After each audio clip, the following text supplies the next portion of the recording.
नमस्कार मंडळी, नवीन दिवसाची छान अशी सुरुवात. आभाळ सकाळ सकाळी तर एवढे छान दिसत होतं, असं वाटत होतं पावसाचं वातावरण आहे काय काय की. मी आंघोळ वगैरे केली आणि मस्त फ्रेश होऊन ना पहिल्यांदा तरी माझं आवरायला घेतलं.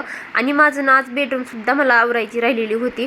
कारण कसं होतं की मी अगोदर उठते आणि देवाशी झोपलेलाच असतो, मग तो उशिरा उठतो, मग त्याचं बाकीचं सगळं मला बघावं लागतं. त्याच्यामध्ये ना माझे बेडरूम राहून जाते. म्हणून आज मी पहिल्यांदा ठरवलं होतं की सगळं आधी बेडरूम साफ करून घ्यायची आणि मगच बाकीची कामं करायची. मला आज ना उशीच्या खोळी आणि बेडशीट सुद्धा धुवायची होती. कारण मला ना 4-5 दिवस झालं की मी चेंज करत असते, मला सारखं धुवावं लागतं. हे मला असं ही ॲलर्जी सांगितलेली आहे डॉक्टरांनी धुळीची, सारखं त्याच्यामुळं सर्दी होत राहते. पण आता रोजच्या रोज तर धुणं होत नाही, म्हणून मी 2-4 दिवस आड करून असं धुवत असते. आणि मग ते आता मी धुवणार होते, म्हणून त्यासाठी सगळं काढून वगैरे घेत होते. एकटीच्या मागं लहान लेकराला बघत बघत सगळी कामं करणं खूप अवघड असतं, वाटतं तेवढं सोपं नाही. आणि सगळीच कामं करणं अशक्य होऊन जातं. म्हणून हे एक्स्ट्राची कामं मला ना कधी तरच करावी लागतात. आज मला भरपूर एक्स्ट्राची कामं करण्याचा विचार होता. आता बघू जसे जमल तसं करणार आहे मी. कारण दिवसाभरामध्ये मला हे सांगून कळत नसतं, म्हणजे ठरवून आपण जी कामं ठरवतो ते ठरलेली कामं तर आपल्याला वेळेवर कधी करणंच होत नाही. कारण लहान लेकरू सोबत असल्यानंतर त्याचं आधी बघावं लागतं आणि परत नंतर आपल्याला बघायला लागतं. म्हणून परत नंतर किचनमध्ये वगैरे आले. आणखीन माझं चहा पाणी करायचं राहिलेलं होतं, मग चहा वगैरे करायला घेतला. आणि आज ना भूक जरा जास्तच लागली होती, कारण रात्री जरा एवढं पोट भरून जेवण झालंच नव्हतं. आणि म्हणून मग मी म्हणणार आता सकाळ चहासोबत काहीतरी खाऊन घ्यावं म्हटलं. एकदा सकाळी जर पोटाला थोडासा आराम भेटला ना की मग बाकीचं कुठलंही काम करायला काहीच वाटत नाही. मला ना काम करण्याबाबतीत कधीच काय वाटत नाही, पण मला सकाळी उठल्या म्हणजे चहासोबत काहीतरी खायला असावं वाटतं. बिस्किट, टोस्ट किंवा खारी असं थोडंसुद्धा काहीतरी असलं ना तर की माझं दिवसाभराचं भागतं असं होऊन जातं. आणि उन्हामध्ये असंही जेवण जातच नाही आपल्याला, सारखं पाणी प्यावं वाटतं. त्याच्यामुळं मी सकाळीच काय असेल ते थोडंफार खाऊन घेते, पण दिवसभर मला जेवण जातच नाही. मी म्हणूनच चहासोबत थोडंसं काहीतरी खाऊन घेत असते. त्यातल्या त्यात मला आहे सर्दीची ॲलर्जी, जसं की मी म्हटलं होतं. आणि माझं आज डोकंसुद्धा खूप जाम दुखत होतं. आज सकाळी उठल्याच माझं डोकं दुखत होतं आणि नुसतं शंकाने बेजार करून सोडलं होतं. आता सर्दीचं त्याला आपण तरी काय करू शकतो त्या ॲलर्जीला.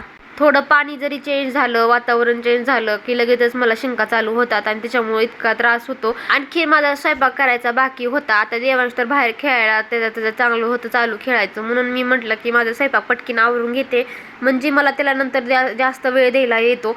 म्हणून मी पहिल्यांदा कणिक मळून घेतली होती आणि आज ठरवलं होतं मी ही घेवड्याची शेंग करायची. आता ही ना आमच्या माहेरी ह्याला घेवड्याची शेंग म्हणतात माझ्या धाराशिवकडे, आणि ह्याला ना आमच्या सासरी म्हणजे बीडकडल्या भागामध्ये वालाची शेंग म्हणतात. मला हे जरा नवीन वाटत होतं, पण नंतर हळूहळू जसं गोष्टी बदलत गेल्या तसं सवय लागून गेली. रोज वापरात किंवा आपल्या हाताखालून जाणाऱ्या गोष्टींची आपल्याला सवय होऊन जाते. पण काही गोष्टी अशा असतात ज्यांची आपल्याला सवय जरी लावायची म्हटली तरी बदलता येत नाहीत आपल्या सवया. काही अशा परमनंट सवया असतात. माझ्या बाबतीत तर तसंच आहे. म्हणजे मी जरी बऱ्यापैकी गोष्टी बदलण्याचा प्रयत्न करते, पण ज्या गोष्टी अशा बऱ्यापैकी आहेत की मला त्या बदलल्या जात नाहीत. जसं आपला मूळ स्वभाव राहतो तो मूळ स्वभावच राहतो, स्वभावसुद्धा बदलायला मला जरा परेशानीच होते. आणि एक आश्चर्याची गोष्ट तुम्हाला सांगते की मी ना माझ्या माहेरी 4 माणसांमध्येच वाढलेली आहे. आणि सासरी माझं लग्न झालं तेव्हा आमची ना 32 जणांची फॅमिली होती. खूप मोठी फॅमिली आहे, त्याच्यामुळं मला जरा अवघड गेलं नवीन. पण आता त्यांची सगळ्यांची सवय झालेली आहे, त्याच्यामुळं आता मला काहीच वाटत नाही कुठलंही काम करायला किंवा घर हाताळायला. त्या माणसामध्ये वावरायला जरा नवीन वेगळंच वाटत होतं मला. असं नवीन माणसांमध्ये वेगळं राहणं, एवढ्या सगळ्या माणसाची सवय नसल्यामुळं गर्दा वगैरे नको वाटायचा. पण आता सवय झाली आहे माणसाची, त्याच्यामुळं आता एकटं नको वाटतं. आणि असं वाटतं जेवढं माणसं असतील तेवढं चांगलं. माझे 4 सासरे म्हणजेच माझे सख्खे सासरे आणि बाकीचे 3 चुलत सासरे हे आम्ही एकत्रच राहतो. पण ते आता जॉब निमित्त मुंबईला गेलेले आहेत, त्याच्यामुळं ते तिकडंच स्थायिक झालेले आहेत. पण ते एरवी जेव्हा गावाकडे येतात सुट्ट्याला वगैरे तर त्यावेळेस सणासुदीला आल्यानंतर आम्ही सगळे एकत्रच करून खातो. बायका वगैरे सगळे आम्ही एकत्रित स्वयंपाक म्हणजे सगळं कामं एकत्रित वाटून वगैरे सगळ्यांनी करून घ्यायची. आणि ज्याला त्यानं आपापली कामं करायला, म्हणजे कुठल्या गोष्टीला मागं पडायचं नाही. म्हणजे हे आम्ही असं सगळं आम्ही एकत्रितच करून घेत असतो. चला, इथं माझा स्वयंपाक पण बनवून झाला होता, माझी सगळी कामं आवरून घेतली होती. आणि ही तुमच्या इकडे तुम्हाला ह्याला काय म्हणतात मला नक्की सांगा. आमच्याकडे तर ह्याला ओंब्या म्हणतात. जे ओले गहू असतात ना तेच आणतात. आता हुरडा आपला कसा असतो ना, आपण ज्वारी जेव्हा थोडीशी ओली असते त्यावेळेस आपण त्याला हुरडा बनवून खातो, तसंच हे गहू असतात जे की ओले असतात त्याला ओंब्या म्हणतात आमच्या इकडे. आणि हेच ओले गहू ना हुरड्यासारखे खाल्ले जातात, ते खूप छान लागतात चवीला सुद्धा. आणि बऱ्यापैकी भागामध्ये हे खात नाहीत किंवा बऱ्याच लोकांना लोकांना माहिती नाही. ज्या भागामध्ये जास्त शेती केली जाते ना तर त्यांना या ओंब्याविषयी किंवा गव्हाविषयी माहिती राहतं. आज मला खूप इम्पॉर्टंट काम करायचं होतं, कारण बरेच दिवस झालं विचार करत होते की या कपाटावरचा मला राडा आवडायचा आहे. दार वगैरे उघडलं की सगळं वरचं खाली पडायचं, किंवा जे वरी मी साडी टाकलेली आहे बॅग एक म्हणजे बॅगवर धूळ वगैरे बसू नये म्हणून झाकली होती, पण ती साडी सारखं अडकत होती. त्याच्यामुळे मी वरचं सगळं सामान खाली काढून घेतलं होतं आणि व्यवस्थित सगळं कशात काय ठेवलं हे सुद्धा माझ्या लक्षात नव्हतं, कारण खूप दिवस झालं हे सगळं व्यवस्थित ठेवून. म्हणून मी म्हणलं की आता कशात काय ठेवलं हे पण बघता येईल, म्हणून मी सगळ्या बॅगा व्यवस्थित काढून ठेवल्या होत्या खाली.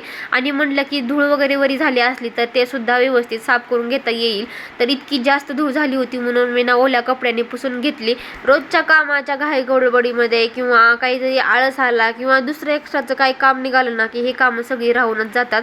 आता सगळ्या बॅगा मी बाजूला काढल्या आणि जे जे मला ठेवायचं होतं ते ठेवलं. आता हे तर ना नवरोबांनी ठेवलेले बॉक्सेस आहेत, हे काही वायफायचं सामान त्यांनी ऑनलाईन मागवलं होतं आणि हे सामान ना म्हणजे त्यांनी ना जपून ठेवायला सांगितलं होतं, कारण जरी पण याला वॉरंटी वगैरे काही असते जणू, मग ते वॉरंटीचं जरी म्हणजे ते काय बॉक्स वगैरे टाकून दिले ना तर ते परत वॉरंटी घेता येणार नाही त्याची, खराब वगैरे झालं तर, म्हणून हे बॉक्स सांभाळून ठेवले होते.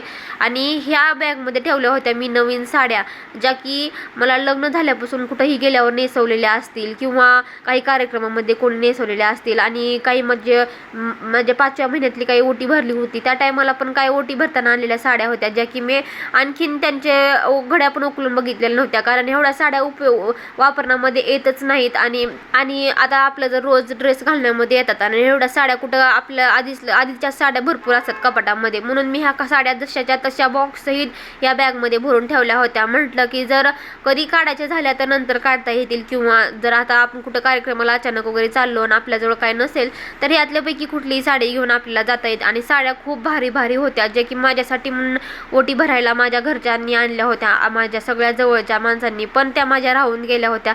आता ही सुद्धा साडी मला ह्याचं सुद्धा ब्लाऊज वगैरे मी कट करून ठेवलं होतं, फक्त मला हे स्टिच करायचं राहिलं होतं, पण ते मी नंतर स्टिच करणार होते. ह्यातल्या सगळ्या नवीन नवीन साड्या होत्या, जे की मी आणखीन यूज पण केलेल्या नव्हत्या.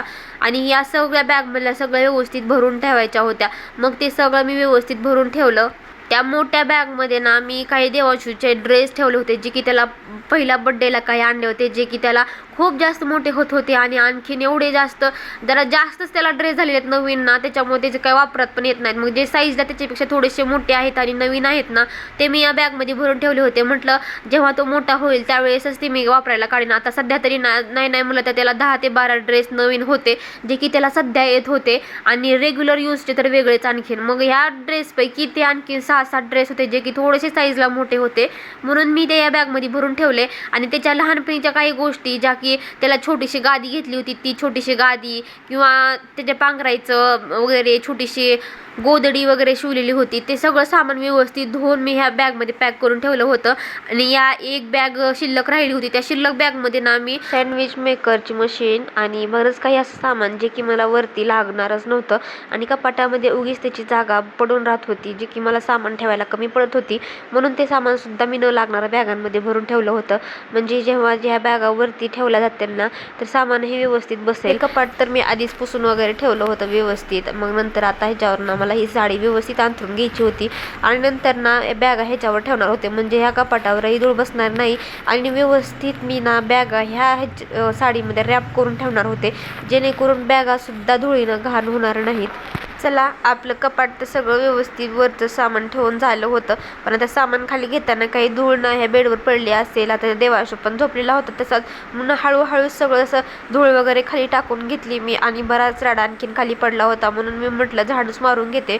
पण आता पोरगं झोपलेलं होतं म्हटल्यानंतर आता मला फॅन तर बंद करता येणारच नव्हता, आणि ते बंद केला ना की तो उठलाच असता मला माहीत होतं, म्हणून मी तसंच झाडून काढलं. म्हटलं 4 वाजता ना सगळं व्यवस्थित रूम वगैरे झाडून घेईल. तर असं माझं आता या सामानापैकी ना एक पिशवी मी खालीच ठेवलेली आहे, तर ती सामानाची पिशवी उद्याच्या मिनी ब्लॉगमध्ये ओपन करून दाखवणारच आहे. तर भरभरून असं आपलं प्रेम द्या आणि स्वस्त राहा, मस्त राहा. आजचा हा ब्लॉग इथंच एंड करूयात. भेटू नेक्स्ट ब्लॉगमध्ये.